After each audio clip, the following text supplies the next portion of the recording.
dampak bagi sesama. Shalom, kita bersama Geri 12, Gereja Anak Rayon 12. Kita akan ibadah secara online. Persiapkan diri masing-masing ya.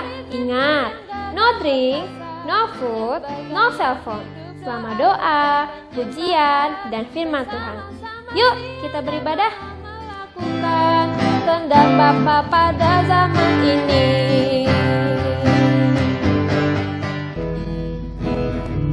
Shalom adik-adik, kita akan beribadah. Mari kita bersatu dalam doa. Tuhan, terima kasih buat kasih-Mu, buat berkat-Mu hari ini Tuhan. Bapa, pimpin kami dalam ibadah kami hari ini. Kiranya Tuhan Yesus hadir, Tuhan Yesus memberkati kami semua, mengurapi kami semua. Terima kasih Tuhan Yesus yang baik, kami siap untuk beribadah. Haleluya, haleluya. Sama-sama kita nyanyikan lagu Yesus Kau Sungguh Baik. Yesus, Kau sungguh baik.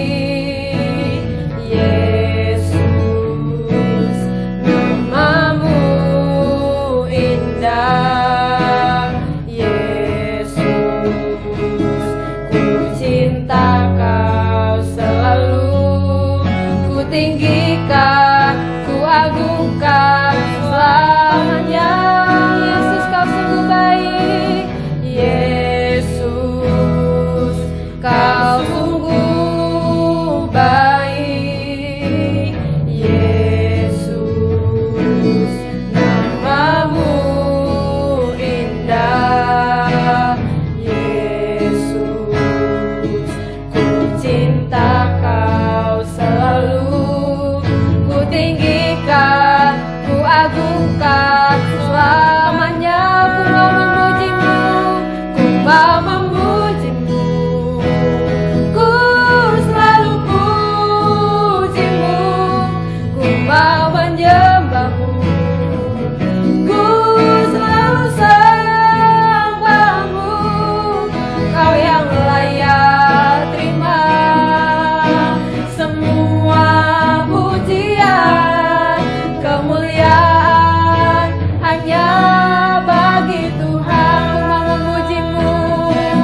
buat Tuhan Yesus.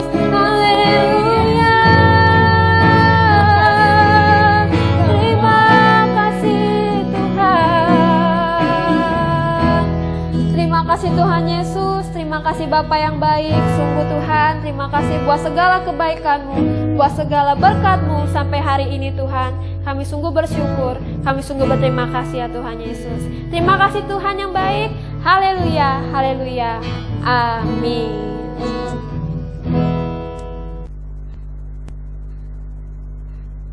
Shalom, kita akan mendengarkan firman Tuhan. Kita mau berdoa. Tuhan Yesus, kami mau mendengar firman Tuhan.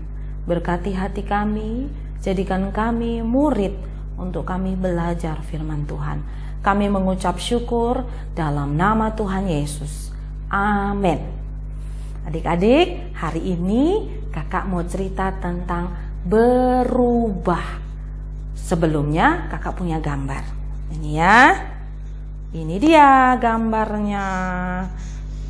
Ini. Nampak kan? Gambarnya orang yang sedang bersuka cita. Wih. Tapi ada satu lagi yang seperti ini. Tuh,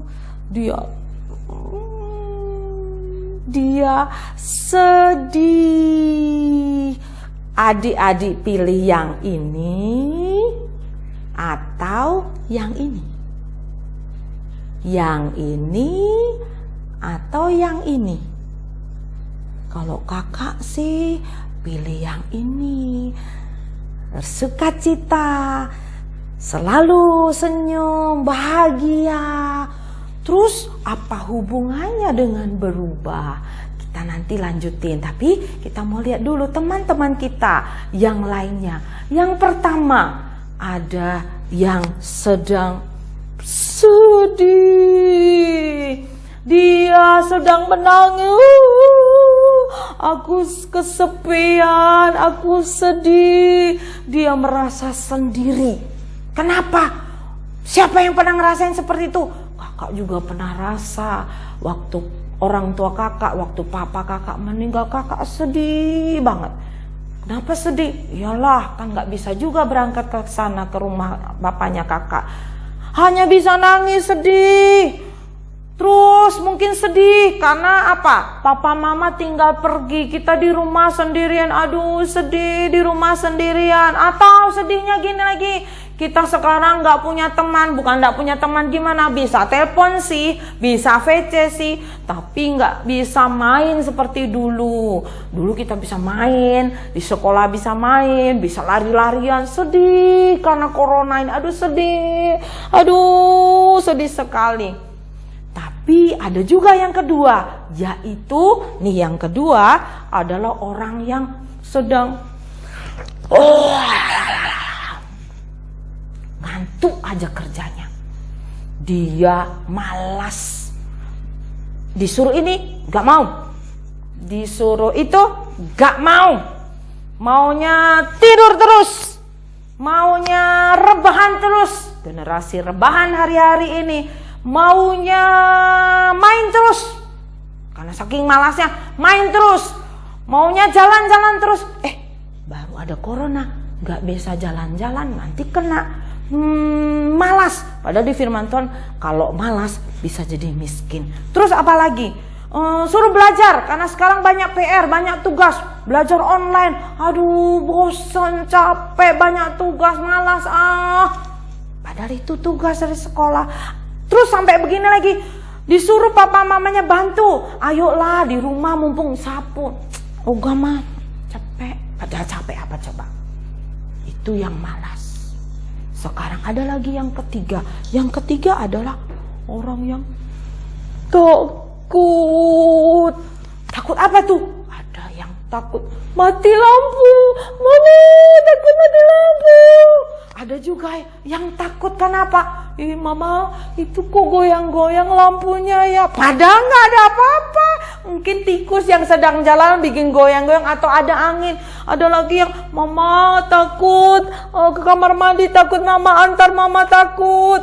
Ada lagi yang suruh bubuk sendiri, enggak takut.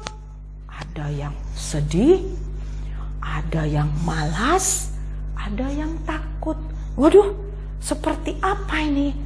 Nah, kita mau lihat kisah selanjutnya. Waktu itu ada 120 orang sedang berkumpul. Sebenarnya sih begini. Pada waktu itu Tuhan Yesus mau naik ke surga. Tuhan Yesus menampakkan diri kepada murid-muridnya kan? Nah, sebelum menampakkan diri itu, sesudah menampakkan diri Tuhan Yesus berapa kali kepada murid-muridnya, Tuhan Yesus berpesan, jangan tinggalkan Yerusalem supaya menantikan janji Bapa. Terus sebenarnya di 1 Korintus 15 ayat 6 ditulis, saksi mata waktu Tuhan Yesus mau naik ke surga itu ada 500 orang. Pada waktu di Bukit Zaitun ada 500 orang lihat waktu Yesus naik, terbang, naik tapi nggak pakai sayap, naik terus. Itu ada 500 orang. Tuhan ingatkan, jangan tinggalkan Yerusalem. Tetapi yang kembali ke Yerusalem hanya 120 orang. Wah, yang lain kemana? Mereka ada yang ketakutan. Mereka masuk ke ruang-ruang, rumah-rumah. Mereka tidak mau keluar. Takut, kenapa? Pasti ditanya, kemana Yesus? Yesus itu bangkitnya bohong nggak? Yesus itu naik ke surga bohong nggak? Padahal saksi matanya banyak. Mereka juga takut. Mereka juga sedih karena Yesus tinggal pergi. Terus mereka juga malas mau ngapain juga ya. Aduh, Tuhan Yesus sudah naik ke surga. Kita ngapain ini di dunia sekarang? Ngapain ini? Nah, itu yang terjadi.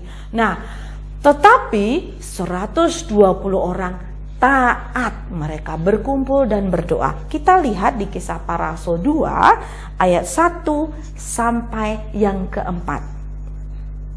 Ketika tiba hari Pentakosta, semua orang percaya berkumpul di satu tempat, ada 120 orang.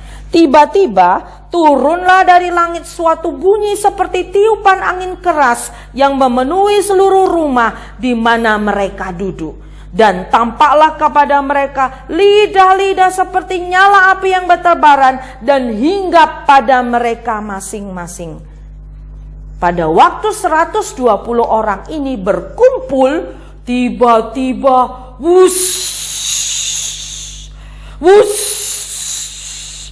ada tiupan angin keras.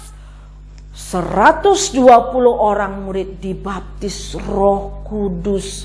Roh Kudus turun atas mereka seperti bentuknya lidah api. Bukan terbakar, bukan mereka kebakaran, bukan. Di atas kepala murid-murid yang 120 itu seperti ada lidah-lidah api. Dan mereka dibaptis Roh Kudus. Dengan tanda awal mereka berbicara dalam bahasa roh. Apa bahasa roh? Bahasa yang baru yang mereka tidak ketahui. Terus terjadilah apa yang menjadi kerinduan Tuhan pada hari itu. Pada waktu terjadi seperti itu, kita lihat murid-murid yang tadinya sedih, mereka jadi gembira. Mereka bersuka cita karena Roh Kudus sudah memberkati mereka. Mereka yang tadinya malas, mereka jadi rajin. Rajin apa? Mereka tahu bersemangat memberitakan firman Tuhan. Terus mereka yang takut jadi berani seperti Rasul Petrus. Contohnya seperti apa? Kita lihat lagi di Kisah Para Rasul 2 ayat 5 sampai yang ke-13. Nanti kita nggak usah baca semuanya. Nah, Kisah Para Rasul 2 ayat 5 sampai 13. Waktu itu di Yerusalem diam orang-orang Yahudi yang saleh dari segala bangsa di bawah kolong langit. Ketika turun bunyi itu, berkerumunlah orang banyak. Mereka bingung karena mereka masing-masing mendengar rasul-rasul itu berkata-kata dalam bahasa mereka sendiri. Mereka semua tercengang-cengang dan heran. Lalu berkata, bukankah mereka semua yang berkata-kata itu orang Galilea? Bagaimana mungkin kita masing-masing mendengar mereka berkata-kata dalam bahasa kita sendiri, yaitu bahasa yang kita pakai di negeri asal kita. Lanjutnya nanti kita baca. Begini loh ceritanya, di Yerusalem itu tinggal banyak orang. Bahkan dari segala bangsa dikatakan. Di Yerusalem itu macam-macam. Nano-nano, ada banyak bangsa, bukan hanya orang Galilea. Pada waktu murid-murid dibaptis Roh Kudus itu bahasa roh dibilang. Orang-orang bingung, loh orang ini, orang 120 ini kan orang Galilea. Tetapi orang-orang ini yang banyak tadi yang berkeliling di sekeliling kota Yerusalem ini mendengar mereka bisa bicara dalam bahasa. Nih, kita lihat yang ayat yang ke 9. Kita orang Partia, mereka bisa bahasa Partia, mereka bisa bahasa Media, Elam, penduduk Mesopotamia, Yudea, Kapadokia, Pontus, Asia, ayat yang ke-10, Frigia, Pamfilia, Mesir, daerah-daerah Libya, berdekatan dengan Kirene, pendatang-pendatang dari Roma, ayat yang ke-11, baik orang Yahudi maupun penganut agama Yahudi, orang Kreta dan orang Arab. Bingung, orang-orang ini kan orang Galilea, kok bisa bahasa yang macam-macam tadi? Mereka bilang, orang-orang ini sedang mabuk. Kan siang-siang nih. Mereka pasti mabuk, minum anggur. Ya, apakah benar seperti itu? Melihat yang seperti itu, ingat, Petrus ada di antara mereka. Pada waktu Petrus mendengar itu, apa yang dilakukan Petrus? Petrus berdiri. Kita baca ayatnya. Kisah Para Rasul 2 ayat 14. Maka bangkitlah Petrus berdiri dengan ke-11 murid. Dan dengan suara nyaring ia berkata kepada mereka, dan seterusnya. Petrus ngomong. Tahu nggak? Petrus pada waktu dulu Yesus ditangkap, dia ketakutan. Pada waktu ditanya sama seorang hamba perempuan, dia bilang, ini adalah salah seorang yang ikut Yesus. Enggak. Ditanya lagi sama orang lain lagi, ini dia adalah murid Yesus. Enggak. Terakhir kali dia ditanya, iya, dia ini adalah orang yang ikut Yesus kemana-mana. Petrus bilang, enggak, aku enggak kenal Yesus. Seketika itu juga bunyi kukuruk. Petrus sudah menyangka Yesus. Itu kejadiannya sebelum dia dibaptis Roh Kudus. Kemudian waktu di Danau Tiberias juga Tuhan Yesus menampakkan diri kepada Petrus supaya Petrus menyayangi Tuhan Yesus lagi, menggembalakan domba. Nah, pada hari itu, pada waktu murid-murid berbahasa roh dan dibilang mereka sedang mabuk anggur, mereka itu mabuk, mereka bisa bahasa dari bahasa-bahasa yang lain. Petrus berdiri di hadapan banyak orang. Tahu nggak? Orang-orang itu adalah orang-orang yang menangkap Yesus. Orang-orang itu adalah orang-orang yang membunuh Yesus. Dulu Petrus takut.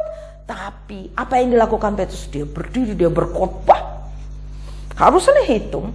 Khotbahnya cuma kurang lebih 3 menit. Sedikit atau lama? 3 menit. Enggak berjam-jam khotbahnya. Tapi Petrus sampaikan bahwa Yesus itu sudah dibunuh. Iya. Yesus tetapi bangkit. Iya. Yesus jadi juru selamat. Iya. Dia ngomong supaya orang-orang itu percaya kepada Yesus. Itu sampai yang terjadi. Dikatakan Kisah Para Rasul pasal 2 ayat yang ke-41.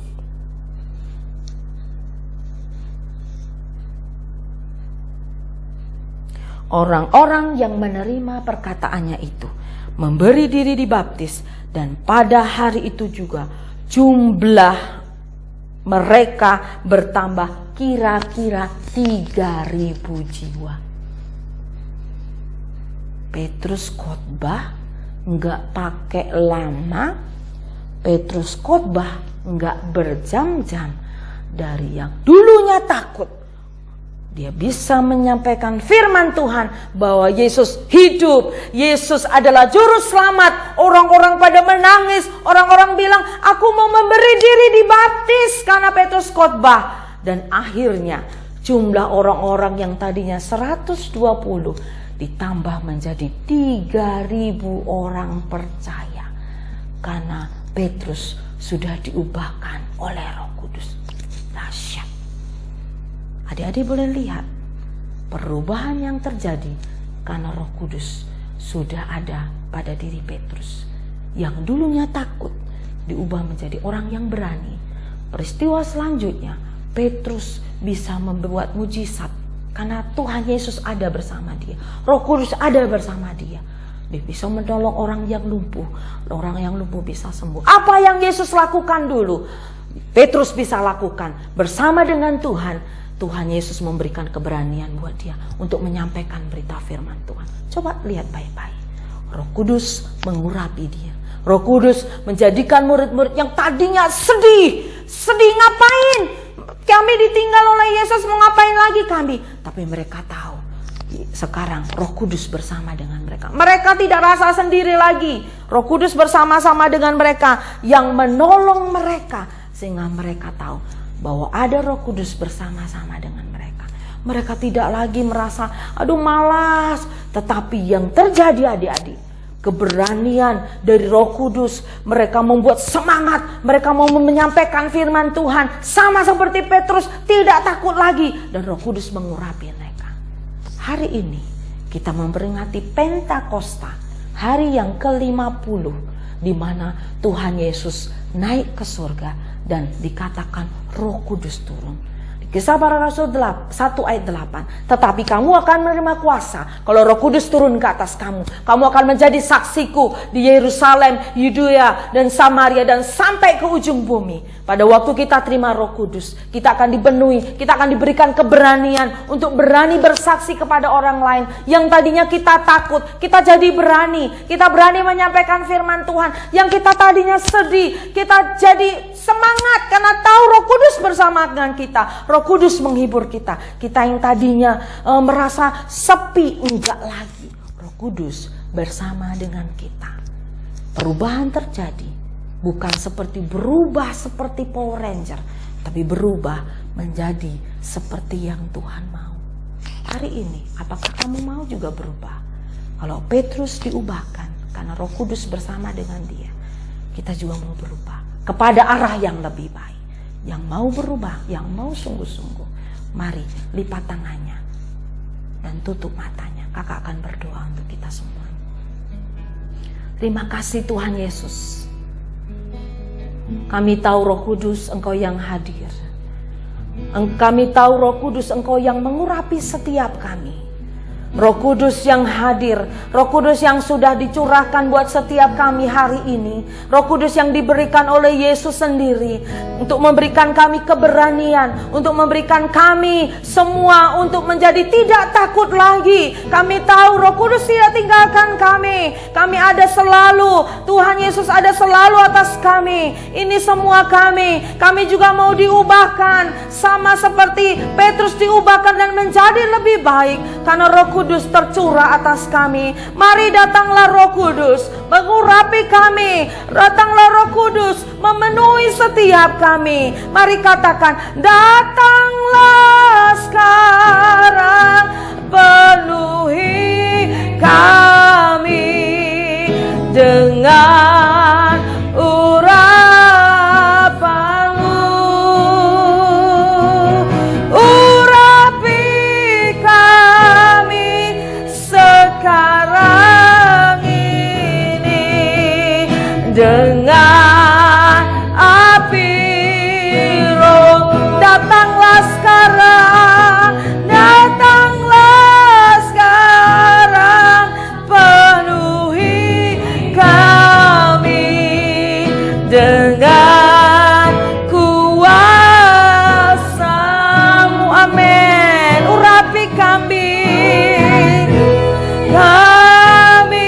sekarang ini dengan api Roh, dengan api Roh-Mu Tuhan, dengan api Roh-Mu, dengan api Roh-Mu, dengan api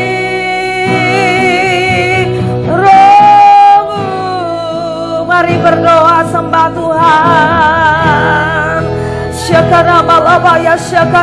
Datang dan urapi kami ya Tuhan. Datang dan urapi kami. Kami butuhkan Engkau Roh Kudus setiap kami.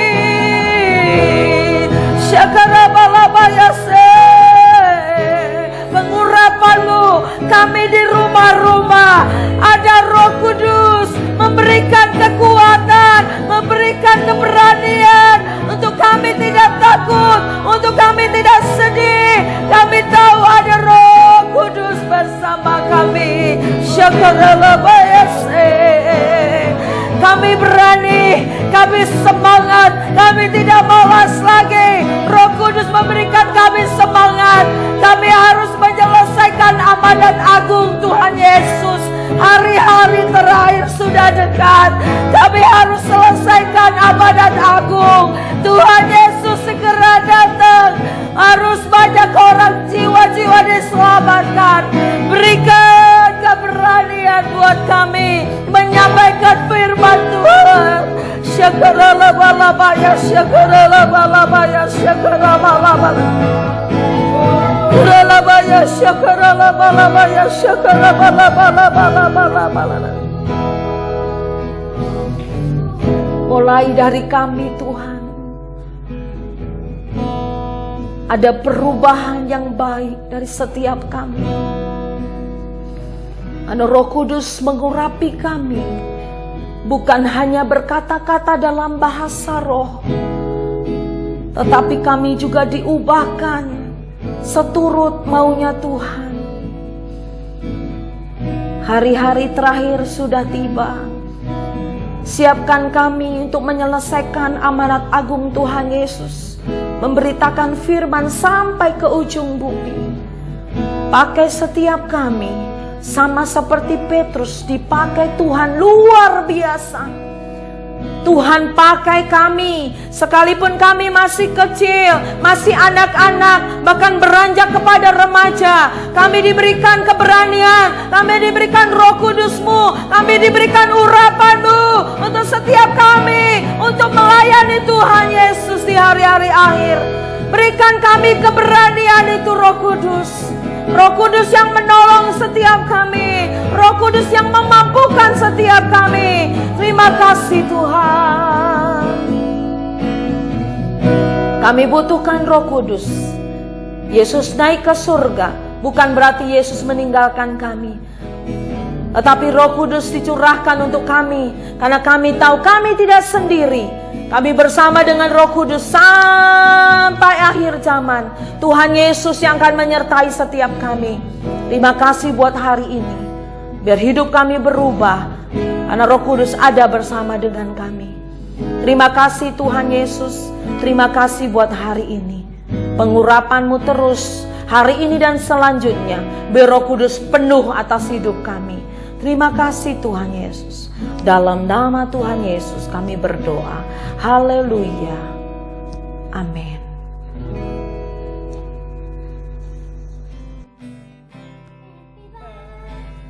Shalom teman-teman yang berulang tahun bulan ini. Kami ucapkan selamat ulang tahun. Yuk sama-sama kita nyanyi lagu ini. Happy birthday to you. Happy birthday to you. Happy birthday, happy birthday, happy birthday to you. Happy birthday to you. Happy birthday to you. Happy birthday, happy birthday, happy birthday to you. Happy birthday to you. Happy birthday to you. Happy birthday, happy birthday, happy birthday to you. Tuhan memberkati ya.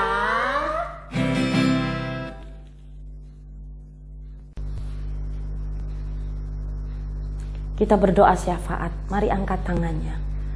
Kehadiran-Mu Roh Kudus buat bangsa kami. Kehadiran-Mu Roh Kudus buat kota-kota kami. Kehadiran-Mu Roh Kudus buat gereja Tuhan yang ada sampai hari ini. Kehadiran-Mu Roh Kudus buat keluarga kami. Kehadiran-Mu Roh Kudus buat sekolah-sekolah kami.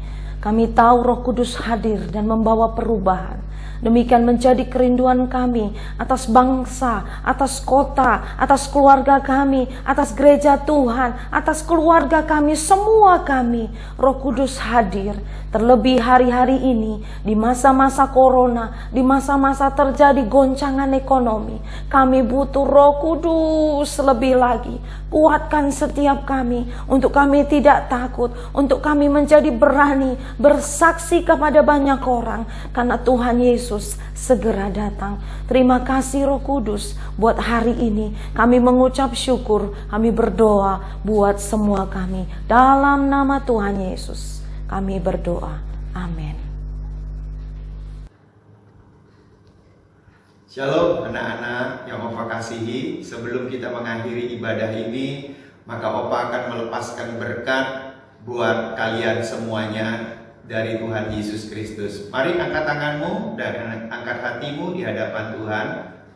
Kiranya kasih karunia dan anugerah dari Allah Bapa di dalam Putranya yang tunggal, Yesus Kristus, dan persekutuan yang manis dari Roh Kudus memberkati kita sekalian, mulai saat ini sampai Tuhan Yesus datang kali yang kedua, bahkan sampai selama-lamanya. Yang percaya katakan amin.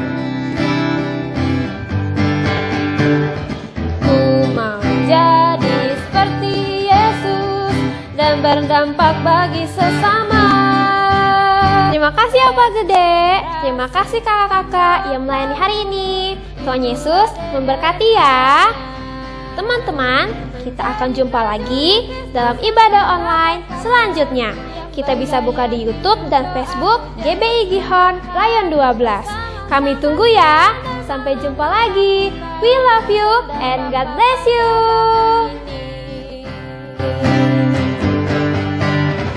Ku mau jadi seperti Yesus dan berdampak bagi sesama.